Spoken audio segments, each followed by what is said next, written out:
Victoria from A&B Bakery, and I'm going to show you today how to do an ombre buttercream on a cake. So I already have my colors mixed and in icing bags. So we have a yellow for the top and also for the top layer of the side of the cake. We have a lighter orange to do the middle of the cake, and we have a darker orange for the bottom of the cake.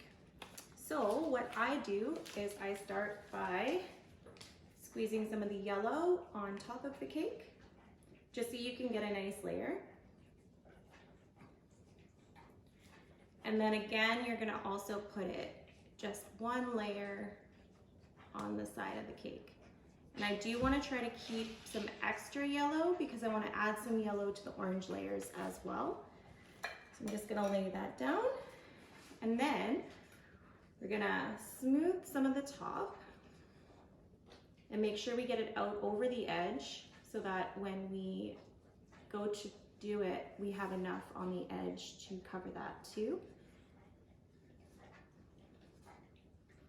And I also already crumb coated my cake, and I had it in the freezer for about 20 to 30 minutes just so my crumb coat is cold. So that way putting the fresh buttercream on top makes it a lot easier to smooth and you're not gonna have any crumbs showing.